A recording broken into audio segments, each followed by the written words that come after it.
Hello students, welcome to ePadasala.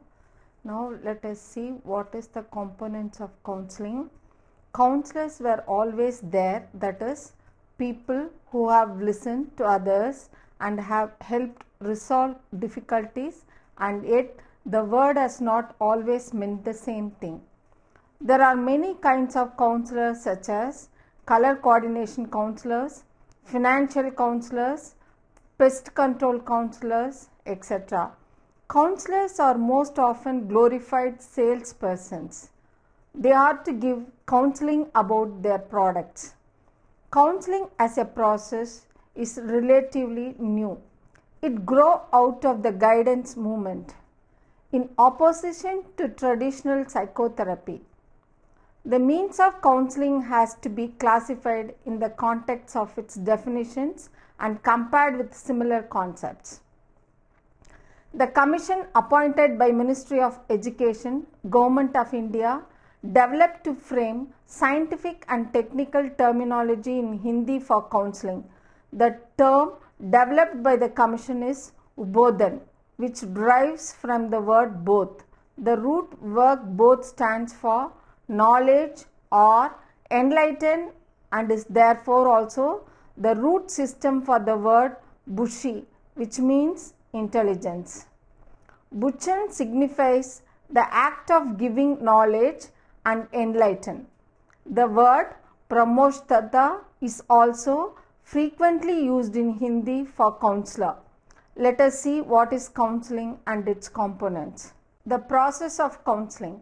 The counselee with different problems such as self-acceptance problems related to education, vocational choice and adjustment will try to seek help from the counselor. Counseling may not reveal what the actual issues are. Only after rapport building, the counselee will be in a position to reveal about the problem to the counselor. The first and foremost stage in a counseling process is to build a relationship with the counselee. Basically, it focuses on engaging clients to explore issues that directly affect them. According to Napier and Whitaker, counseling process faces two struggles. First is battle for structure, which involves issues of administrative control such as scheduling, fees and participation in sessions. Second is battle for initiative, which concerns motivation for change and client responsibility. Now we will see what is the influencing factors of counseling process. Majority of the counselees or clients consider counselor as a magician, friend, teacher and family member. Clients having misconception goes to counselor reluctantly and hesitantly. To overcome this problem, structure is very important. Now we'll see what is structure. According to Day and Spazio, defined structure is a joint understanding between the counselor and the client regarding the characteristics, conditions, procedures and parameters of counseling. A predefined structure is helpful in clarifying the counselor-client relationship, for it gives direction, protects the rights, roles and obligations of counselor and the client and ensures the success of counseling. It also sets up a demarcation between the counselor and the client that they are two separate and recognizable categories. The practical guidelines pertaining to the counseling process are time limit, action limit and procedural limit. We will see what is initiative. In this category, thought to be the motivation to change.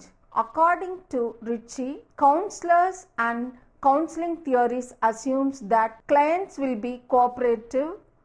Many clients willingly come forward for counseling. Introverts have their own reservations in fully participating in the counseling process.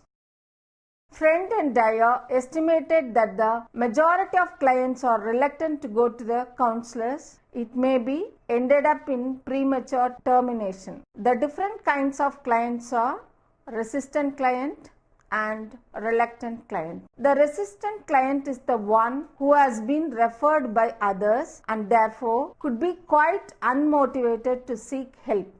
For an example, children referred by school or people that courts refer. This kind of clients does not want to be counseled. As consequence, counseling will be prematurely terminated. The next is reluctant client. The reluctant client is the one who is unwilling or opposed to change. They may seek counseling but does not wish to go through the pain that change demands. Reluctant client refuses to take decision and is superficial in dealing with problems and does not even act to resolve an issue. With such clients, it is very difficult for a counselor to move further. According to Uptain, there are 4 broad categories of resistance.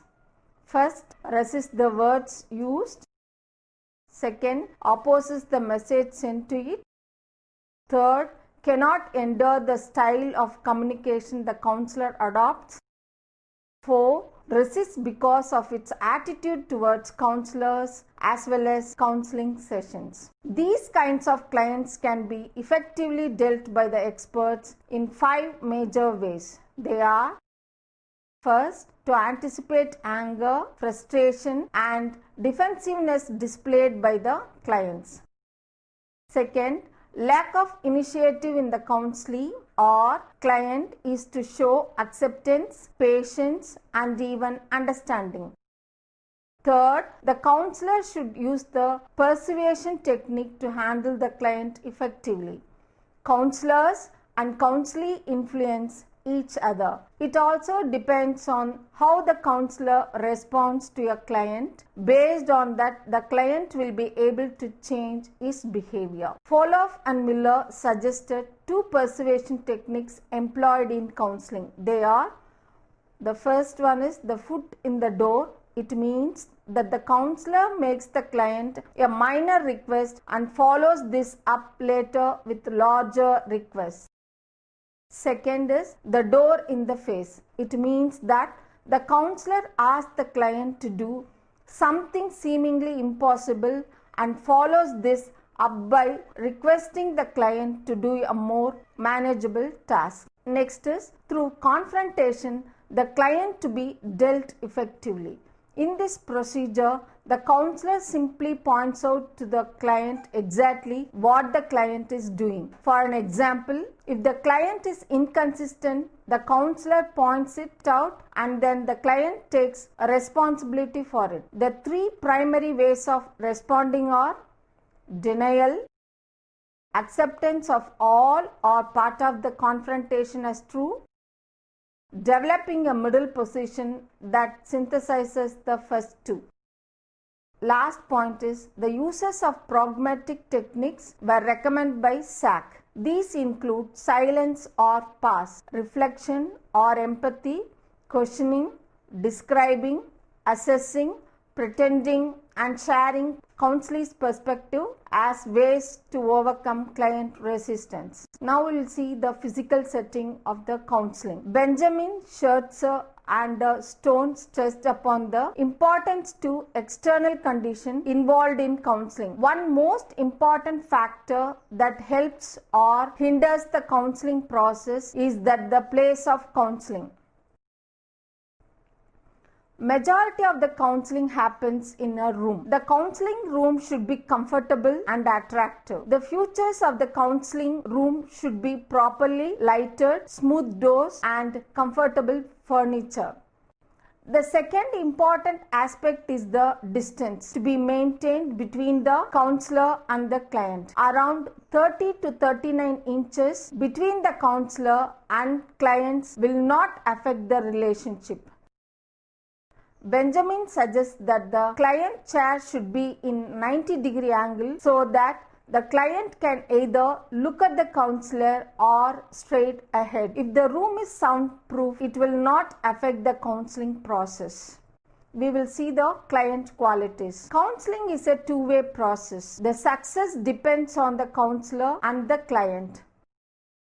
How they perceive each other is a vital factor in maintaining the relationship. Warpath points out that clients come in all shapes and sizes, personality characteristics, and degrees of attractiveness. According to Schiffel, the most successful client for traditional approaches tends to be young, attractive, communicative, and intelligent. Less successful clients are homely, old, unintelligent, non-communicative, and therefore disadvantaged. However, the counselor has to be warm to all clients. The non-verbal behavior of clients is also very important. Clients constantly send counselors unspoken message about how they think or feel. A counselor must consider clients' body gestures, facial expressions, eye contact, and voice quality to be as important as the person's verbal communication. It is also crucial to consider the cultural, educational, financial backgrounds of clients, also their family and friends, and the schools and institutions attended. Counselors' qualities. The personal and professional qualities of counselors are very important in facilitating any fruitful relationship. Qualcomm listed 5 important characteristics that a counselor should possess. First, self-awareness, honesty, congruence, ability to communicate, and knowledge. In addition, the counselor should be trustworthy and impressive. The ability to impress is a function of a perceived similarity between a client and counselors. Counselors can make themselves impressive by speaking clear, simple jargon-free sentences and offering appropriate self-disclosure. The manner in which a counselor greets the client and maintains eye contact can also increase the impression rating. The non-verbal cues used by counselors are found to impress more than those who do not. The counselor should dress up in smart, neat, and professional way of looking. Counselor trustworthiness is related to sincerity and consistency. The counselor must be genuinely concerned about the client and show it by establishing a close relationship with the client. It is essential, therefore, that the counselor respond to the question of trust rather than the verbal content in the client's language in order to facilitate the counseling relationship. We will see what is initial interviews. This is another important factor that influences the counseling process. Levin stresses that goals of counseling change over time and change according to the intimacy and effectiveness of the counseling relationship. In the first session, both the counselors and the clients work to decide if they want to or can continue the relationship. A counselor should quickly assess whether he or she is capable of handling and managing a client's problem by being honest to themselves. A client must also ask if a counselor can be treated and be comfortably stayed with before entering the relationship wholeheartedly. The various kinds of interviews are namely client versus counselor initiated interviews, information oriented first interview, and relationship oriented first interview. The primary aim of all interviews is to establish a rapport between the client and the counselor and to continue the rapport. Now let us see what is empathy. Empathy is the most important quality for a counselor. Empathy is the apprehension rather than the mere comprehension of the emotions of another person. According to Diamond, it is the ability to feel and describe the thoughts and feelings of others. It is further described by him as the imaginative transposing of oneself into the thinking, feeling, and acting of another, and so structuring the word as he does. Carl Rogers describes Empathy as the counselor's ability to enter the client's phenomenal world in order to experience the client's world as if it were one's own without ever losing the as if quality. Empathy involves two specific skills such as perception and communication. Empathy can be of two kinds, primary empathy and advanced empathy. The primary empathy is the ability to respond in such a way that is apparent to both client and counselor that the counselor has understood the client's major themes. It is conveyed through non-verbal communication as well as various verbal responses. Advanced empathy is a process of helping a client explore themes, issues, and emotions new to the client's awareness. We will see what is exploration of goals. In the counseling process, the counselor helps the client explore specific areas and begin to identify goals that the client wants to achieve. This is the ultimate aim of the counseling process. Now we will see what is qualities of an effective counselor. Today, counseling has acquired quite a momentum and the demand for counselors is increasing day by day. Counseling requires high professional qualities and is a very technical service and is fundamental to all guidance services. The vocational world of today has and is developing continuously. As a consequence, counseling services have attained the status of a highly specialized profession. Various branches of counseling are emerging. They are family counseling, career counseling, premarital counseling, substance abuse counseling, rehabilitation counseling, and marital counseling. The very use of term process with relation to counseling implies that there is a logical sequence and interdependence in its various activities. A process implies a continuum. The 7 essential and experiential base steps of a counseling process are readiness, reception, reconnaissance, examination, interpretation, application, and review. Now we will see what is readiness. Readiness is the essential state at which one is about to enter any act. Both physical as well as psychomotor activities can be successful only if the concerned person is ready for them. The ideal starting situation in the counseling process, therefore, would be the readiness of both the client and the counselor. It is the professional responsibility of the counselor to enter into the counseling situation with full preparedness.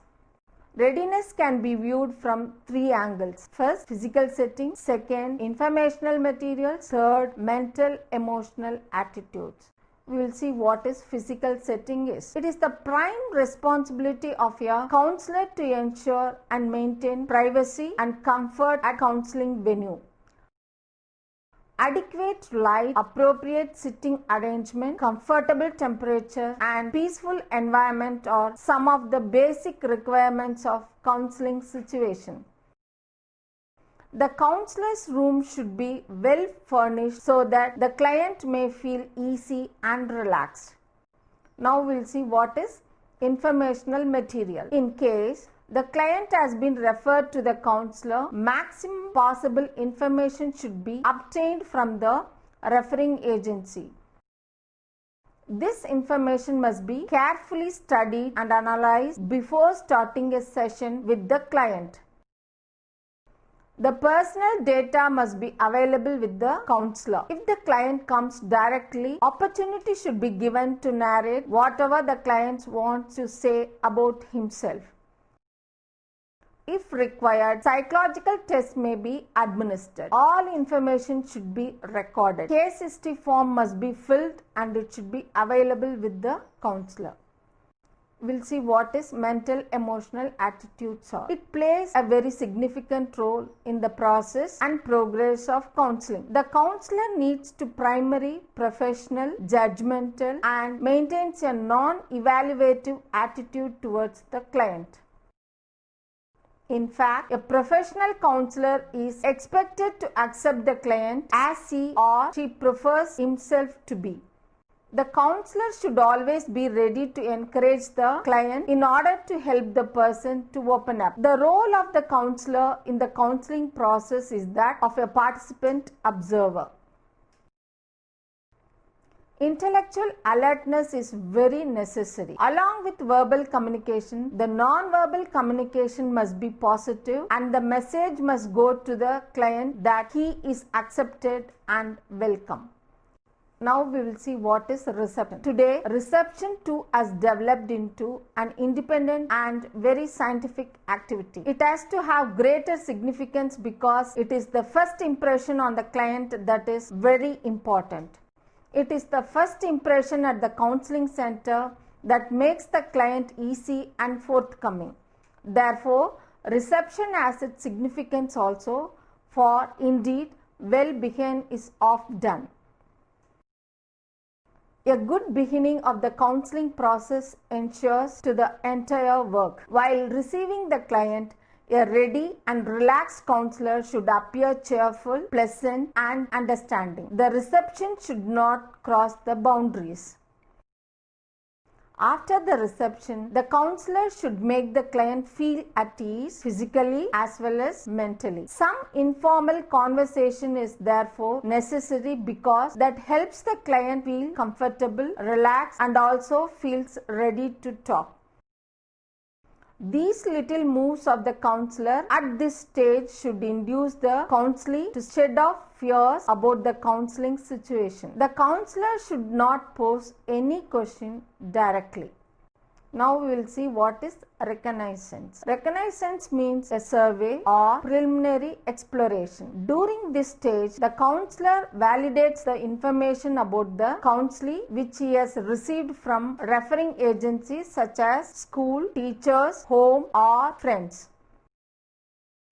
The purpose of this step in the counseling process is primarily to obtain a brief personal social sketch of the counselee.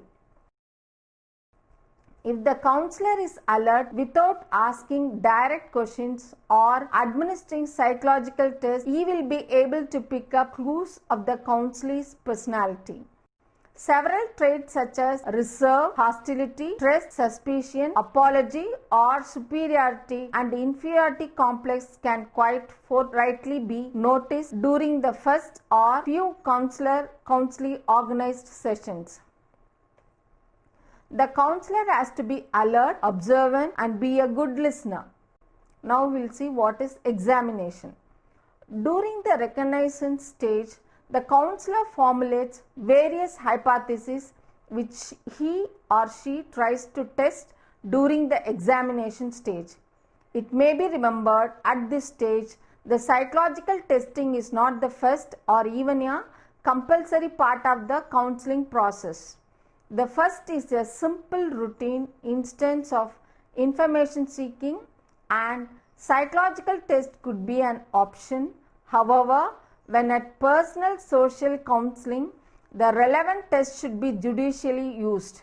The counselee should also be cross-questioned to understand himself thoroughly. Generally, 10 to 12 sessions are conducted in the whole process of counseling. Now we will see what is interpretation. The next important step is interpretation. Counselor work is to conduct the test and interprets the data or results. The language used in an interpretation becomes very significant in the entire counseling process. The counselor should not use technical jargon and negative forms of communication. The language of the counselor should be easy and understandable. We will see what is application. It implies that initial attempts to make desirable changes in moods and modes of interpretation relationship for better adjustment at home, at work or in society of the counseling. Alternative changes may have to be tried out in the context of psychodynamic of human behavior and its delicate intricacies. Now we will see what is review. Review of work is an activity involved in every step of the counseling process. In fact, review, replan and reshape are activities inherent in the life of every human being. Therefore, counselors should analyze how the counselee reactions to the counseling process. At the final review, when winding up a counseling, the counselor may well end up with analytic summary and possible lines of development in the case. Now we will see what is the qualities of an effective counselor. The effectiveness of counseling depends on numerous variables including personal background, education, skill and experience of the counselor. An effective counselor must have an identity, self-respect, open to change, recognize and accept his strength, sincere, honest, authentic, sense of humor, respect the value of culture, sensitive, genuinely interested in human welfare, profound involvement in work, cope with discomfort, strive for excellence, maintain healthy relationship, live and work in the present, revise the earlier decision if necessary. Furthermore, some more qualities are needed for a counselor to function effectively in the profession are good listening, patience, empathy, integrity, emotional maturity and open-minded. Okay, now we will see what is the conclusion. Mythologically, Lord Krishna was considered to be the greatest of all counselors. He had counseled Arjuna to fight his own relatives to establish dharma. Similarly, counselor could bring wonderful changes in the clients provided the client is also willing to take up the suggestions and decision put forth by the counselors. It is not quite easy for the clients to take up all the suggestions and implement as Arjuna did, since people have their own judgment and senses, sometimes feelings and emotions coming in the way of them executing what could be good for them and to the society. Those who take up these suggestions made by the counselor tend to deviate from following the guidelines established by the counselor, which they would have accepted and put into practice initially. Although human beings are suggestible, it would take continuous effort of counselor to get complete change and good results, since people tend to go by their comfort of doing things which they lived with. Therefore, counseling should not end up abruptly and should be followed by both the client and the counselor regularly. Thank you.